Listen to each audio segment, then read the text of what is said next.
The news presented by Ayrece Stewart. Good morning, Ayrece. Good morning, Sophie. We start with the headlines. Bank of Mauritius marks historic leadership shift as Priscilla Matura-Takur takes office officially from today. DPP orders provisional charges against Akil and Avinash Bisesar, Dumela Mohipat, Bruno and Ryan Loret, and Vimen Sabapati to be struck out pending full investigation. Ashik Jagai remains hospitalized under heavy guard while detained. Businessman Wendy Papaya remains in ICU amid expanding money laundering probe. World Heart Day 2025 global call to action as cardiovascular disease remains leading killer with nearly 18 million deaths annually. In world news, 4 dead, several injured after attacker rams Mormon church in Michigan. And in sports news, Noemi Alphonse posts season best 5,000 meter finish while preparing for 800 meter final. The Bank of Mauritius enters a new era starting today. Priscilla Matura-Takur officially takes office as governor this Monday, September 29. She has been appointed for a 3-year term, replacing Rama Sitanen, whose tenure was marked by a series of controversies. The first woman ever to hold this highly strategic position. She has one immediate priority: to restore the Bank of Mauritius to its former prestige and credibility. More on this story in this report voiced over by Anjali Siratan-Pulchan.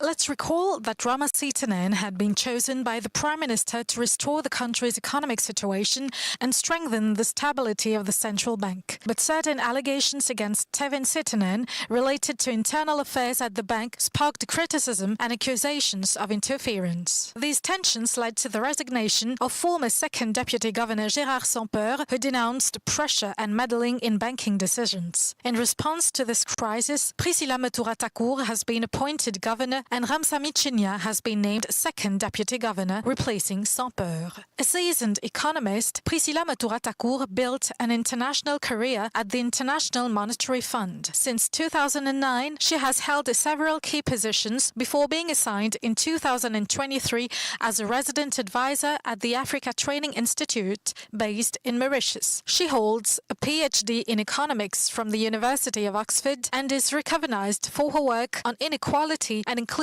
growth. Her deputy, Ramsamy Chinya, is a long-serving figure at the central bank. Having joined in 1983, he currently heads the supervision department, and his appointment extends his career, which was initially set to end with retirement next year. With these new appointments, the Bank of Mauritius hopes to regain stability and restore public and investor confidence.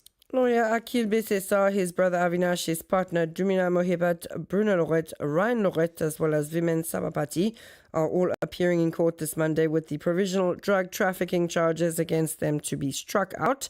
In a statement released on Friday, the Office of the Director of Public Prosecutions announced its decision to drop these provisional charges. However, according to the statement, the removal of the provisional charges must not at this stage be seen as the absence of future prosecution. A decision will be made within a reasonable time frame once a thorough investigation has been completed. Christian Sitia takes us back through these cases in this report by Anjali Siratan-Pulchan. On June 20th, 2023, lawyer Akil Bisesar, his partner Dumela Mohipat and his brother Avinash were apprehended during a controlled delivery operation in Sodnak. That day, a police officer disguised as a postman delivered a parcel from Germany containing ecstasy. The parcel was addressed to Master Akil Bisesar, with Avinash Bisesar listed as the recipient. On November 4th, 2022, Bruno Loret and his son Ryan were arrested in Saint-Pierre after 46.25 kilos of hashish were discovered in the trunk of their car. Then on May 3rd, 2023, Muay Thai instructor Vimen Sabapati was arrested. Investigators seized 10.35 kilos of heroin from his vehicle. All 6 of these individuals had been arrested by the special striking team, which has since been dismantled. They faced provisional charges before various courts but denied allegations, claiming to be victims of drug planting. It should be noted that during his detention, Vimen Sabapati filed a complaint with the Independent Police Complaints Commission.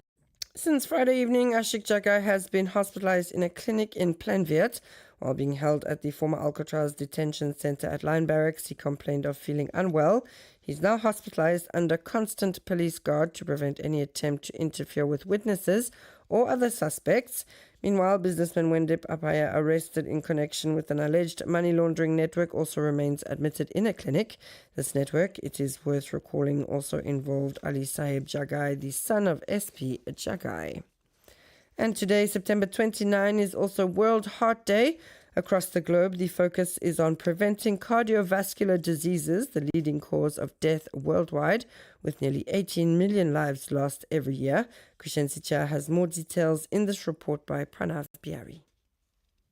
Established in the year 2000 by the World Heart Federation with support from the World Health Organization, World Heart Day highlights the importance of screening and prevention. Each year, conditions such as heart attacks, strokes, hypertension and heart failure cause millions of deaths. In Mauritius, the latest health statistics report from the Ministry of Health records nearly 3,800 deaths, representing 33.8% of all fatalities, making cardiovascular diseases the leading cause of death in the country. The risk factors are well known but often overlooked: smoking, poor diet, physical inactivity, excessive alcohol consumption and stress. This year's theme, Use Heart, No Heart, literally don't miss a beat, encourages everyone to monitor their heart health, be more active, eat better and reduce avoidable risks. And while the numbers remain alarming, experts agree that 80% of deaths can be prevented through prevention and simple daily actions.